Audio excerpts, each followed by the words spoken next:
UEFA Europa লিগে সেমিফাইনালের প্রথম লেগে দারুণ জয় পেয়েছে Manchester United. Spanish club Athletic বিলবাওকে ৩-০ গোলে হারিয়েছে তারা। ইউরোপার আরেক সেমিফাইনালের প্রথম লেগের খেলায় নরওয়ের ক্লাব বোদো গ্লিম্টকে ৩-১ গোলে হারিয়েছে স্পার্স। এদিকে উয়েফা কনফারেন্স লিগের শেষ চারের প্রথম লেগে সুইডেনের ক্লাব জুরগার্ডেন্সকে ৪-১ ব্যবধানে উড়িয়ে দিয়েছে ইংলিশ ক্লাব চেলসি।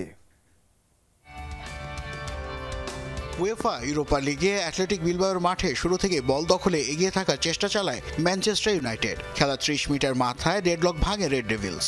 বক্সের ভেতর উড়ে আসা বলে আলতোভাবে মাথা ছুঁয়ে বল জালে পাঠান ক্যাসেমিরো। কিছুক্ষণ পরই ব্যবধান দ্বিগুণ করে অতিথিরা।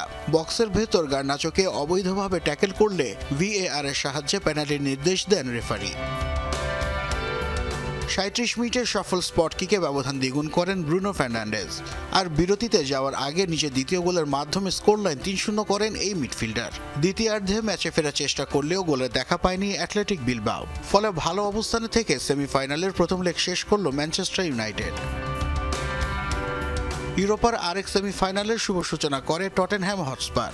প্রথম লেগের খেলায় নরওয়ের ক্লাব গ্লিম্টের বিপক্ষে ৩-১ গোলের জয় পেয়েছে তারা। নিজেদের ঘরের মাঠে প্রথম মিনিটেই আক্রমণে উঠে সফলতা আনে স্পার্স। কিছু বুঝে ওঠার আগেই গ্লিম্ট গোলরক্ষককে বোকা বানিয়ে বল জালে পাঠান ব্রেনান জনসন। খেলা ৩৪ মিনিটে পেড্রো পেরোর কাছ থেকে বল পেয়ে স্কোর লাইন ২-০ করেন জেমস ম্যাডিসন।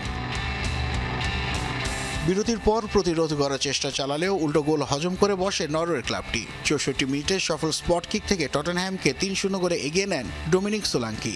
শেষ দিকে গোল পেলেও তা কেবল হারের ব্যবধান কমায় গ্লিম্টের। আর ৩-১ ব্যবধানের জয়ের আত্মবিশ্বাস দ্বিতীয় লেগে কাজে লাগাতে মরিয়া স্পার্স। এদিকে উয়েফা কনফারেন্স লিগের শেষ চারের ম্যাচে সুইডেনের ক্লাব জুরগার্ডেন্সকে ৪-১ গোলে বিধ্বস্ত করেছে চেলসি। খেলা শুরু থেকেই বল নিজেদের কাছে রেখে আক্রমণে ওঠার চেষ্টা চালায় লন্ডনের ক্লাবটি। ম্যাচের ১২ মিনিটে জ্যাডন স্যানচোর দারুণ ফিনিশিংয়ে এগিয়ে যায় সফরকারীরা। বিরতির আগে মাডওয়েকের গোলে স্কোর লাইন ২-০ করে চেলসি। দ্বিতীয়ার্ধেও আক্রমণের ধারা অব্যাহত রাখে লন্ডনের ক্লাবটি। ৬ মিনিটের ব্যবধানে ৫৯ ও ৬৫ মিনিটে ২ গোল আদায় করে দলকে আরও এগিয়ে নেন নিকোলাস জ্যাকসন। ৩ মিনিট পর অবশ্য ১ গোল শোধ করে জুরগার্ডেন্স। তবে হার এড়াতে তা যথেষ্ট ছিল না। শেষ পর্যন্ত সেমিফাইনালের প্রথম লেগে ৪-১ গোলের জয় নিয়ে মাঠ ছাড়ে চেলসি। নাসিফ শুভ, যমুনা স্পোর্টস।